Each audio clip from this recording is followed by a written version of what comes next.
Captain Sarah Mitchell stood in the doorway of the maintenance hangar at Fort Bliss, Texas, watching the Apache helicopters gleam under the afternoon sun.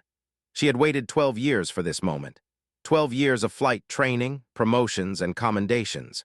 12 years of proving that she belonged in the cockpit just as much as any man.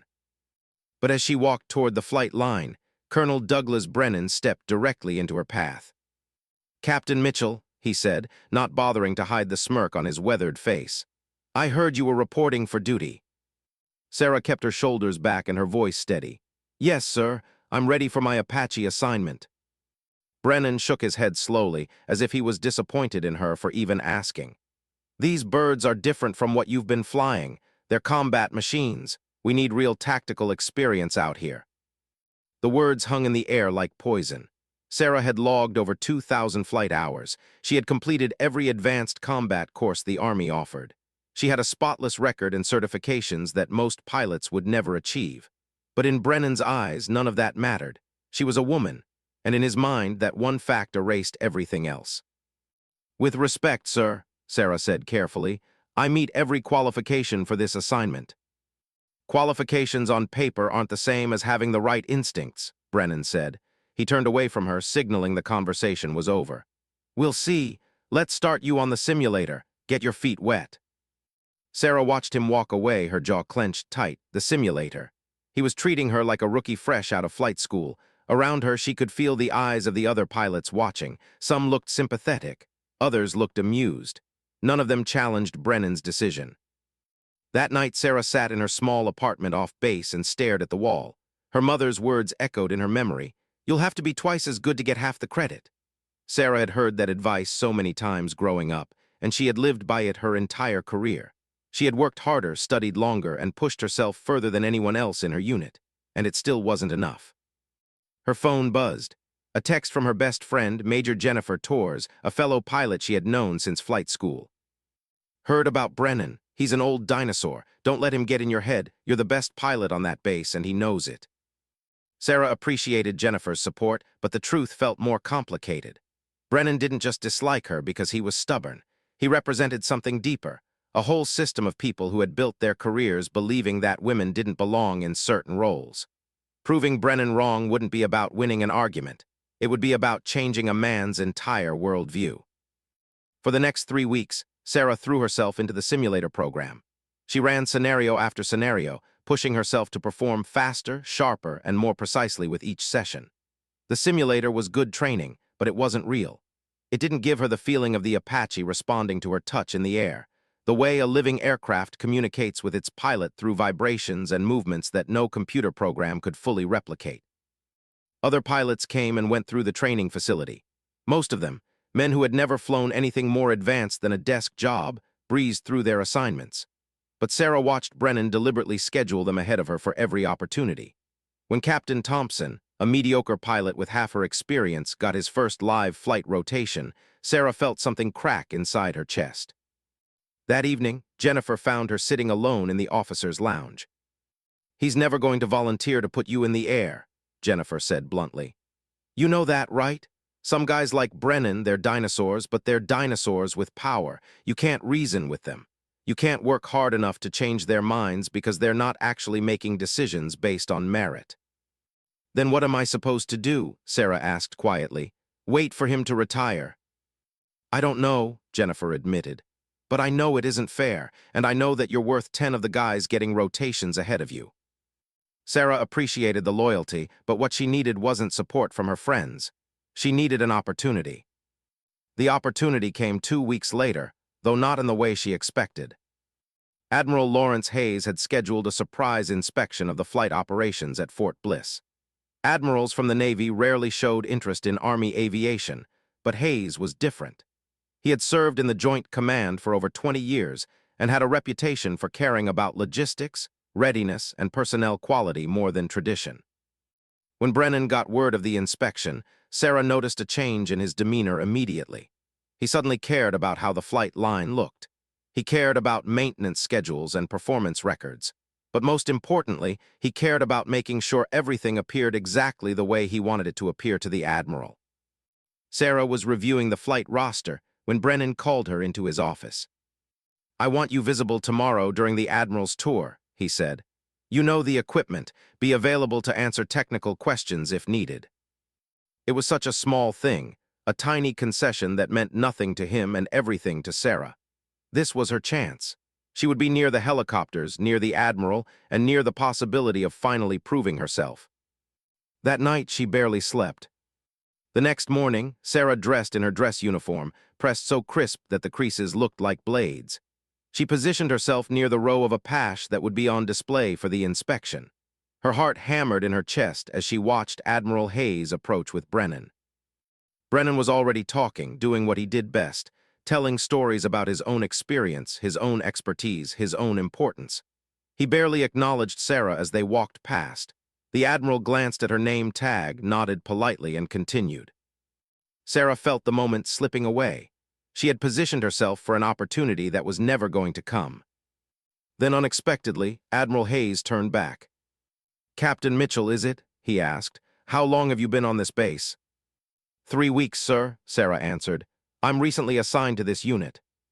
"And what's your assignment here?" Sarah glanced at Brennan, unsure how much she should say. "She's in the training rotation," Brennan answered quickly, placing his hand on her shoulder in a way that felt possessive and dismissive at the same time. "We're bringing her up to speed on our operational procedures." But Admiral Hayes was studying Sarah more carefully now. Something in his eyes suggested he wasn't satisfied with that answer.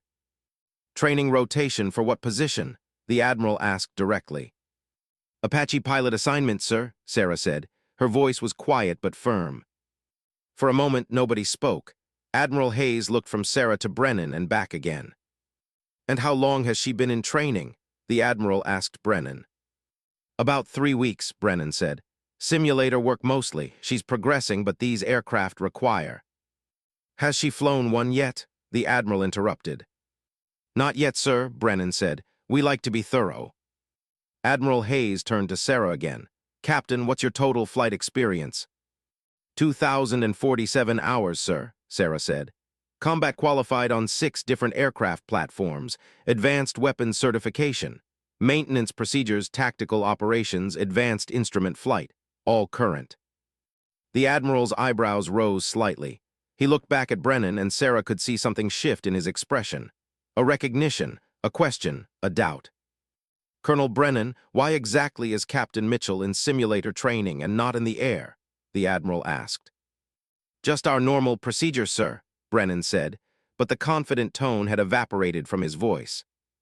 "Is Captain Mitchell cleared for flight operations?" the Admiral pressed. "Yes, sir," Brennan admitted. "She meets all the requirements." "Then I'd like to see Captain Mitchell fly an Apache before I leave today," the Admiral said. It wasn't a request.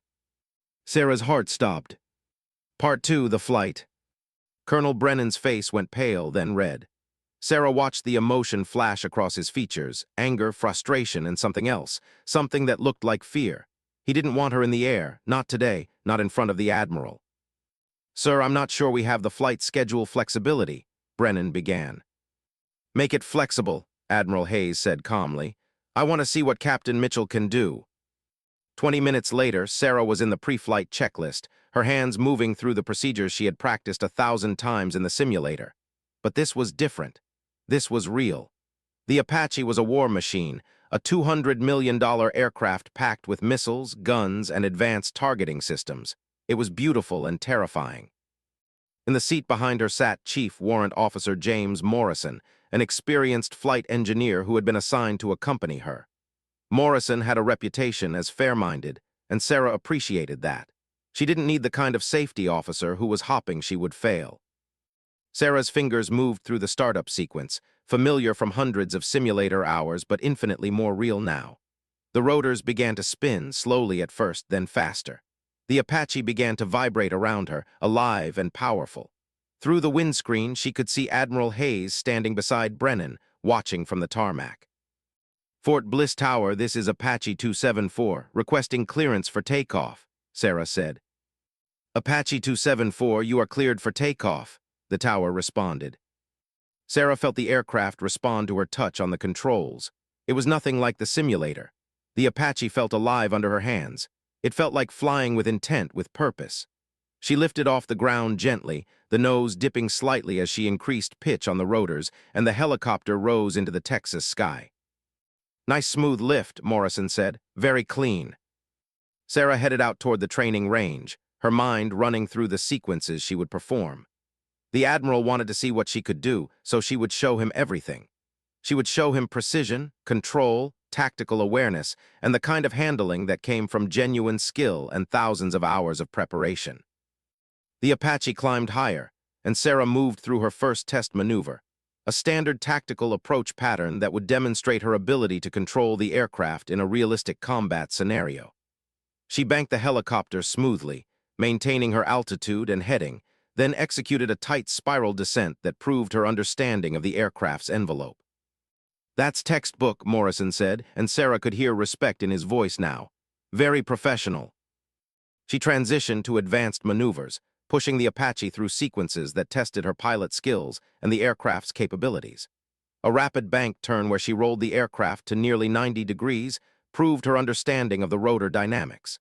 A series of approaches and climbs that demonstrated her ability to manage power and altitude with precision. An emergency descent pattern that showed she could handle unexpected situations without panic. For 20 minutes, Sarah was in complete harmony with the Apache. The helicopter responded to every touch, every adjustment, every subtle movement of her hands. She wasn't just flying it, she was dancing with it. She brought the Apache around toward the base, and as she approached for landing, she caught sight of the tarmac below. Admiral Hayes was still standing there, but now his body language had changed. His arms were uncrossed. His head was tilted slightly back, following the helicopter's path. Beside him, Colonel Brennan looked like a man who had just realized he had made a terrible mistake. Sarah set the Apache down on the landing pad with precision, the skids touching the ground so gently that there was barely a jar. She went through the shutdown sequence with the same care she had shown during startup, and within minutes, the rotors slowed and came to a stop. When Sarah climbed down from the cockpit, Admiral Hayes was waiting for her.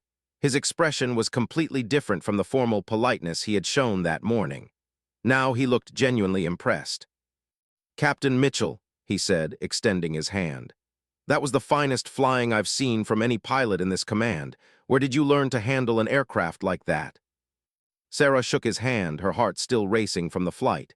"Years of training and practice, sir, and a lot of determination." "I can see that," the Admiral said. He glanced at Colonel Brennan, who had followed him to the landing pad. "Colonel, I have one question for you." "Yes, sir," Brennan said, his voice small. "Why wasn't Captain Mitchell flying this helicopter weeks ago?" The silence that followed was deafening. Brennan opened his mouth, closed it, opened it again. No excuse would fit. They both knew that. Sarah had just proven that she was more than qualified. She was exceptional. "I want Captain Mitchell transferred immediately to full flight operations," Admiral Hayes continued. "She's going to be one of your most valuable assets in this unit, and I want to make sure she's being utilized properly. Do I make myself clear?" "Yes, sir," Brennan said quietly. "Crystal clear." As Admiral Hayes walked back toward the headquarters building, he turned back to Sarah one more time. "You've got a lot of flying ahead of you, Captain. Make sure you keep proving yourself. The world's still not ready to fully appreciate what women like you can do." Sarah watched him go, and for the first time since arriving at Fort Bliss, she felt something shift inside her. It wasn't complete victory. It wasn't the end of the struggle. But it was validation. It was proof. That night, she got a text from Jennifer. "I heard the Admiral is apparently telling everyone that he saw the best flying of his career today, and that it was a woman. Brennan is furious. You did it, Sarah. You actually did it." Sarah sat in her apartment, staring at her reflection in the dark window. She had proven what she was capable of in the air. She had forced people to see her skill and recognize her ability. But she knew that the real work was just beginning. Part 3, the cost. Over the next 3 months, Sarah threw herself into her new role as a full Apache pilot. She flew constantly, training missions, patrol flights, advanced tactical exercises. Every flight was an opportunity to prove that the Admiral's assessment of her abilities was accurate. Every flight was also a weight on her shoulders, a reminder that she was being watched differently than the other pilots. The other men in her unit, particularly the ones who had doubted her, fell into 2 categories. Some, like Morrison, had seen her in action and now treated her with genuine respect. But others, like Captain Derek Hammond and Captain Richard Cole, seemed to resent her for making them look bad. It started small. Comments in the ready room about how she was getting special treatment because of the Admiral's attention. Suggestions that her good flight evaluations were inflated because everyone wanted to impress the brass. Whispers about whether she was really qualified or just a diversity hire who happened to impress one Navy guy. Sarah ignored most of it. She had dealt with this kind of thing before, but over time it wore on her in ways she didn't expect. One afternoon in the ready room, Hammond was talking loud enough for her to hear about a complicated landing procedure. "It's all about understanding the physics," he said to a group of newer pilots. "Not everyone has the instincts for it. Some people just aren't built for this kind of decision-making." Sarah knew he was talking about her, even though he didn't use her name. The message was clear. He was suggesting that women didn't have the right instincts for complex flying. She could have said something. She could have challenged him directly. Instead, she excused herself and went to the flight line, where she sat in one of the Apache in the quiet darkness and allowed herself to cry for the first time since arriving at Fort Bliss. The exhaustion was setting in. Sarah realized she wasn't just flying helicopters. She was fighting a war on two fronts, one in the air and one on the ground against the prejudice of men who couldn't accept that she belonged in their world. Things got worse when Sarah made a mistake. It happened on a routine training flight in late July. The weather had been deteriorating throughout the afternoon, but the flight had been approved, and Sarah had conducted dozens of similar missions in worse conditions. She was flying a two-helicopter formation with Captain Hammond leading. Halfway through the route, her aircraft's radio started cutting in and out. It was a minor problem, probably just interference, but it meant she couldn't hear Hammond's transmissions clearly. She radioed Tower for technical support and adjusted her flight path to maintain safe separation. Then Hammond made a sharp turn that she didn't see coming because she couldn't hear his radio call. Sarah's response was a split second late, and for just a moment the two helicopters came closer than they should have. Not dangerously close. Sarah's skills had kicked in automatically, and she corrected immediately, but close enough. Close enough that when they landed, Hammond went straight to Brennan and reported a near collision. Close enough that Sarah's flight status was immediately reviewed. Close enough that suddenly, the conversation at the base shifted again. "Did you hear Mitchell nearly crashed into Hammond's aircraft?" the whispers went. "I guess she can't handle the pressure after all." The investigation cleared Sarah completely. The radio malfunction was documented, the weather conditions were confirmed, and the accident investigators noted that her recovery was textbook perfect. But the damage was done. The narrative had changed. 2 days later, Brennan called her into his office. "Captain Mitchell, your flight rotation is being suspended pending a more thorough evaluation of your recent performance," he said, not looking at her. "Nothing final, but we want to make sure everything is in order." Sarah felt her world tilt. "Sir, the investigation cleared me completely. The radio malfunction." "I'm aware of the investigation," Brennan said, "but I think we need to take additional time to ensure you're genuinely ready for unsupervised operations." It was a slap disguised as caution. It was an opportunity for Brennan to reassert control, to show that he could still make the rules, even if an admiral had overruled him once. Sarah stood up. "Yes, sir," she said, "because that's what you did in the military.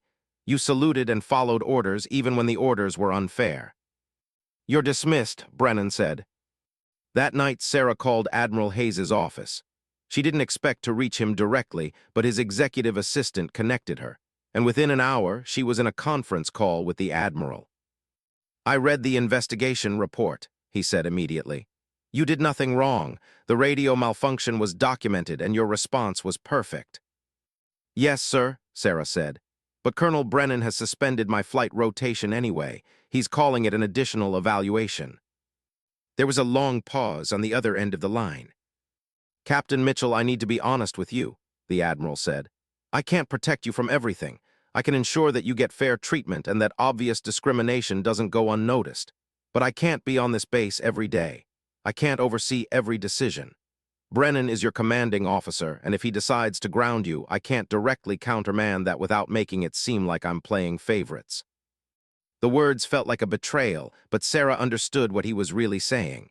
She was on her own. The Admiral had opened a door for her, but she had to walk through it alone.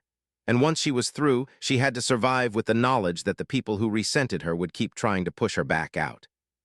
"What do you suggest, sir?" Sarah asked. "I suggest you find a way to prove yourself again," he said. "Not to me, I already know what you can do, but to everyone else at that base who still doubts you, find a way that's irrefutable." Sarah thanked him and ended the call. She sat in her apartment for a long time that night, staring at the wall. She thought about quitting. She thought about transferring to another base, another unit, somewhere else where people didn't know her history and wouldn't be waiting for her to fail. But then she remembered something her mother had told her years ago. They didn't give you this strength to make it easy for them. They gave it to you so you could change something. Sarah had never actually thought of it that way. She had always viewed her strength as something she had built herself, something she had earned. But maybe her mother was right. Maybe strength was only meaningful if you used it to matter, not just to survive. The suspension lasted 3 weeks. 3 weeks of watching other pilots fly while she was relegated to classroom work and simulator sessions. 3 weeks of wondering if Brennan had permanently damaged her career. Then, unexpectedly, she got a message from Chief Warrant Officer Morrison. He wanted to talk to her about something important, something classified. Morrison met Sarah at a coffee shop off base, away from the ears of other soldiers. "There's a situation developing," he said quietly. "Nothing official yet, but there's going to be a mission coming down. High priority, high risk, and they're going to need the best pilots we have. Border reconnaissance, deep into contested airspace, 2-helicopter formation flying at night with minimal support." Morrison paused. "Normally, this would be a routine thing, but there's been some intelligence about hostile activity in the area. It's going to require precision flying and split-second decision-making." Sarah understood what Morrison was really saying. This was going to be her chance. A chance to prove herself in a real situation, under pressure, doing something that mattered. "Will Brennan approve it?" she asked. "That's the thing," Morrison said. "He doesn't have a choice. The request for pilots is coming directly from command above Brennan's level. They're asking for the best and most qualified people, regardless of recent evaluations." 2 days later, Sarah received official notice that her flight suspension was being lifted for a special assignment. She was being recalled to active flight operations for a classified mission that would require her skills and experience. The training for the mission was intense. Sarah and her assigned co-pilot, Captain Lisa Chen, spent 10 days in preparation. They ran the flight path through the simulator dozens of times. They reviewed the intelligence reports about potential threats. They practiced emergency procedures and backup routes. And with every passing hour, Sarah felt herself coming back to life. The night of the mission finally arrived. Sarah suited up in her flight gear, checked her equipment, and made her way to the Apache waiting on the flight line. The Texas night was clear and cool, perfect flying weather. Captain Hammond would be flying the second helicopter, with Morrison as his flight engineer.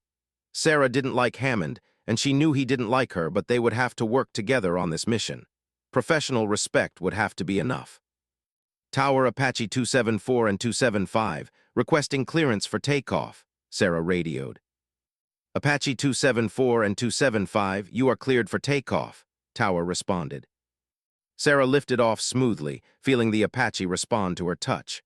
Behind her, she could see Hammond's helicopter rising in formation. For a moment, it was like that first flight with the Admiral, pure, clean, focused flying with nothing but the mission ahead. The flight path took them south, toward the border. They maintained radio silence except for essential navigation calls. Sarah flew with perfect precision, every movement calculated and controlled. Through the night vision goggles, the desert landscape below looked like something from another planet, all greens and blacks and subtle variations in shadow. 45 minutes into the mission, Sarah's sensors picked up something unusual, a ground signature that didn't match the expected terrain. It could have been anything, an animal, a vehicle, a natural formation, but it was worth noting. 275, did you catch that? Sarah radioed Hammond. Negative, Hammond replied. What are you seeing? Ground signature at 2 o'clock, maybe half a mile out. Could be nothing, but let's log it. She passed the coordinates to command and continued the mission. But she had proved something important even in that small moment. She was paying attention. She was alert. She was a professional.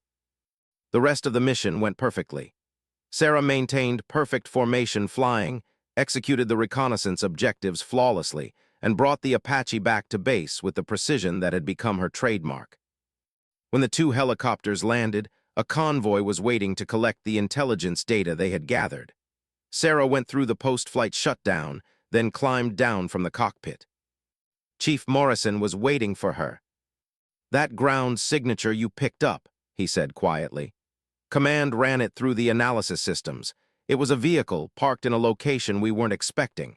That information is going to matter for future intelligence operations." Sarah felt a small swell of pride. She hadn't just flown the mission. She had contributed to it with her attention and her awareness. That night, she slept better than she had in weeks. The next morning, everything changed. A formal commendation arrived on her desk, a recognition from command for exceptional performance on the classified mission. It noted her precision flying, her tactical awareness, and her professionalism under pressure. More importantly, it effectively erased the cloud that had been hanging over her since the near-collision incident. When Colonel Brennan saw the commendation, Sarah watched his face go through a series of emotions: frustration, anger, resignation. He had tried to slow her down to prove she didn't belong, and instead she had proven her worth in the most definitive way possible. Brennan called her into his office that afternoon. "Captain Mitchell," he said, "I'm restoring your full flight rotation status. Your suspension is lifted."